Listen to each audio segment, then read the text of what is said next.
Learn the art of investing on MoneyWise.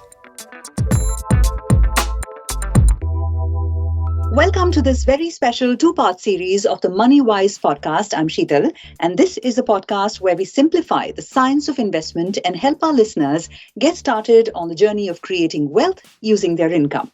So who better to take us on this journey than one of India's best minds in this domain, the CEO of IDFC Asset Management Limited, Mr. Vishal Kapoor. Thank you so much, Vishal, for joining us on this podcast. Welcome to the show, and how are you today? Thank you, Sheetal, and it's a pleasure to be on the show. So let's start with the basics, Vishal. Why should a person invest in anything? And the context to this is that all of us know of fixed deposits. They are stable, they are backed by the government, and hence returns are guaranteed. So the thinking is that I don't really need to leave my savings lying in my account. I can just put it in an FD or even an RD. And while the interest rates may not be spectacular, I don't lose anything. So why bother with any other form of investment? And that's a great place to start, Sheetal. And I think we've all heard of the familiar concept of saving for a rainy day, right? Mm-hmm. One way to look at it is that, you want to save for a worse period when your earnings are impacted or you don't have enough, and etc. So it's basically rough times. Right. Now, when we do that, we still need to plan for money that can buy our essentials like food and shelter. The cost of those essentials that we were saving for, they themselves may go up, which means that when you actually need the savings to buy these essentials, it may actually not be enough. Mm. Now, that's because there's a very simple concept in finance called inflation, which is that prices of goods and commodities keep rising, even if it is gradual, and they creep up over time. And while FDs and FD-like products can definitely provide stability, and they're a good go-to product if you just want to keep your money safe and stable, they may not necessarily provide you net returns that can actually beat this inflation. At the end, your objective is really not getting met. Right. And when you look at certain other growth assets, like equities, for example, mm-hmm. you find that these are investment products that can actually help you beat this inflation, maybe even give you a chance to really becoming rich over time.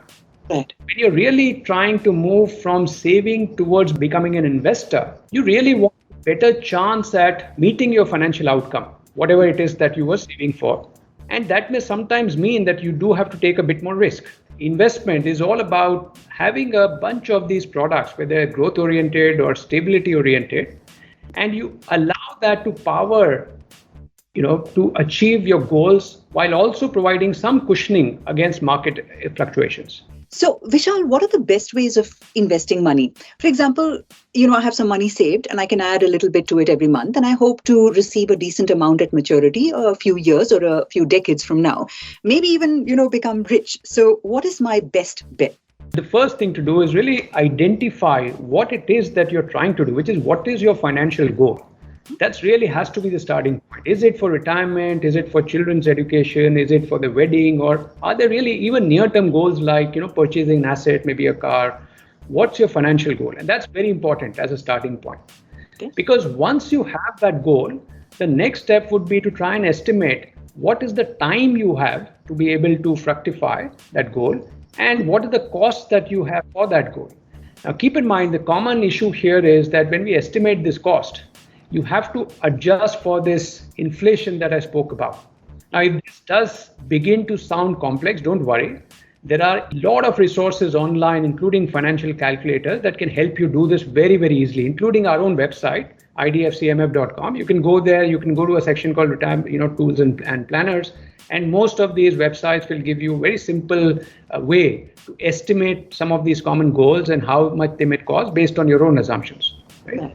A good way to start is to start earmarking some parts of your saving towards each of these goals. So let's say you've got listed 2 or 3 different goals. Just start earmarking pots of your saving for each of these. Because the need for growth and stability for each of these goals may be slightly different. If you have a goal like retirement, your need is growth of assets because you want your money to grow as rapidly over time as possible, and you can afford for it to be a bit more volatile. Therefore, you don't need as much stability, and therefore a larger allocation could be into assets like equities.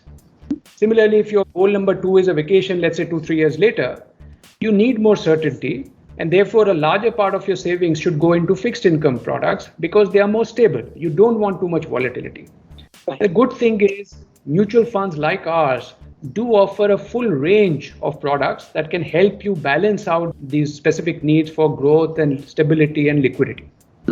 Okay. So one easy way to build your investment plan is to actually try and do it on a monthly basis instead of trying to do it at the end of the year or because of tax planning season or anything like that, right? These are several benefits. One, of course, is the discipline as well as the ease of investing. So as the income comes in, you've already allocated towards these goals, and there's a short way of actually meeting these goals. But you also benefit from something called rupee cost averaging, which very simply put is buying more when prices are low and vice versa. Right. And a mutual fund SIP, a systematic investment plan, does this very conveniently for you. Now, keep in mind that an SIP is not only in equities. That's a common fallacy that, it's an equity SIP. It doesn't have to be. Because if your goal is to have a specific proportion between equity and fixed income, let's say 60% equity and 40% fixed income as a case, you can easily allocate 60% of your SIP towards equity products and 40% towards fixed income products. So the point is that your targeted allocation can be very easily met through mutual fund SIPs in the proportion between equity and fixed income that you'd like. Here's where we take a small little break and we'll be back with more questions for Vishal Kapoor. Stay tuned. You're listening to MoneyWise, successful investment ideas that create wealth. Did you know?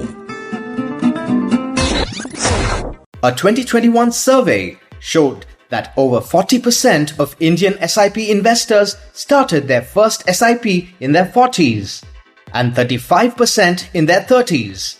24% of SIP investors are in their 20s.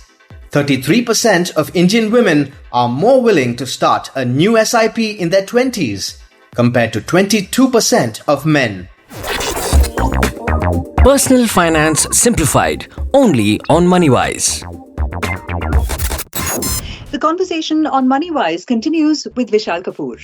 Now to move into another domain altogether, Vishal, the psychology of investments and investors, to be specific, because let's face it, a lot of people, at least in this geography, do not like to take risks with their money. So what are the main risks that a risk-averse investor needs to avoid?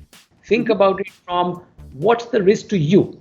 The first risk I would say, and the biggest risk is that your financial goal was not met. That's your risk. You were trying to save for something and then eventually you were not able to hit that goal. Right. You must have, as I spoke about earlier, an investment plan which is specific, and then you nurture the seeds of your plan by feeding it with regular investments across the combination of equity, debt, and other asset classes that you've chosen. And therefore, discipline, tirelessly and diligently pursue this process is what helps you mitigate this risk so you can go on doing this till the goals are achieved. So that's the one risk and the mitigant to that risk. Right.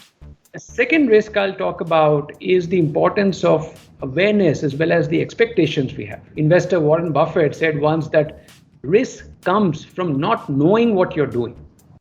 So be aware of your investment plan, be aware of the products and strategies that you're employing to fulfill the plan. You don't have to be an expert, but just have a reasonable working knowledge of what it is that you're trying to do. And more importantly, have a clear idea of what to rationally expect from your investments. Often we just expect too much, and that's where we end up taking more risk than what is optimal for us. The third risk I think that we should be very wary of is the risk of going overboard about any specific aspect of investing. And this could range from the extreme emotional responses of being either too greedy or too fearful, and therefore putting an excessive amount of investment into one asset class. Swayed and losing your balance while investing is a risk that we must try and avoid. And the last risk, and a very important risk that I want to talk about, is not understanding the importance of time that you may lose in deciding this, the starting point for your investment. The benefit of long-term compounding works powerfully for you. So don't procrastinate your investment plans. Don't delay. Now, over the last few minutes, Vishal, you have dwelt on some of the typical mistakes that people make, but I want to dwell a little bit more on that. So in your decades of experience, what have you noticed are some of the most common mistakes people tend to make when they're working on investments or creating wealth? The first I would talk about is the over allocation principle to any single asset. This is really getting swayed by the market and wanting too much when the going is good and not looking at risk and undermining really the power and value of asset allocation. So that's something I do want to caution against. The markets can get you this heady feeling, especially in a bull run, and you believe everything, nothing can go wrong, everything's unidirectional, it's all going up. And that's when we make the biggest mistakes, and vice versa. When markets are crashing, you become so fearful that you don't look at the opportunities. So that's the risk that I think even the most seasoned investors make all the time. The second one that I think, again, all of us make all the time is waiting, procrastinating, and almost analyzing too much in getting started. So we are wasting too much time in getting started with an investment plan.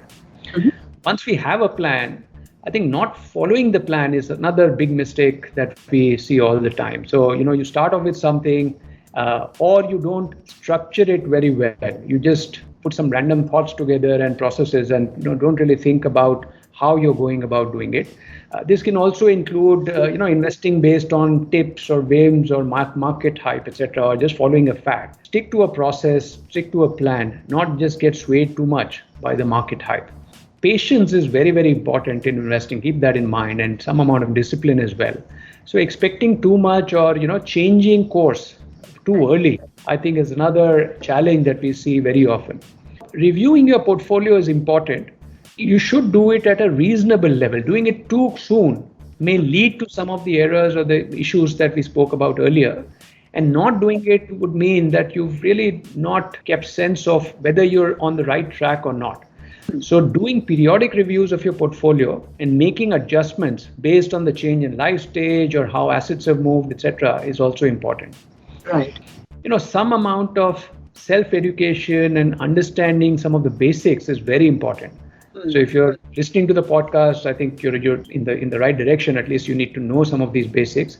You should actually think about getting expert help through a distributor or an advisor for your investments, because sometimes money can be very boring, it can be difficult. And even if it is not, just having a secondary sounding board or an expert you can go and talk to try and manage your emotions can be very useful. Volatility in the market, keep in mind, is as natural as maybe breathing is for our body, right? So don't expect market to not have volatility. If it's an investment, there will be some amount of volatility because it is mimicking the broader market. So that was part one of our two-part special with Vishal Kapoor, the CEO of IDFC Asset Management. And he's just explained to us the benefits of investment, the advantages of starting early, the risks that investors face, and the most common mistakes we can make as investors. Tune in to our next podcast, which is part two of this fascinating conversation. And that's where Vishal is going to be sharing some of his wisdom and experience regarding investments, the importance of patience and not panicking, about investing in prestigious foreign stocks. I know you've all wondered if that's even an option. You'll find out on that next podcast, and many other questions that I still have for Vishal. But for now, thank you for listening. Stay safe. You're listening to MoneyWise, brought to you by IDFC MF. Check out the rest of our series for more investment advice. Mutual fund investments are subject to market risks. Read all scheme-related documents carefully.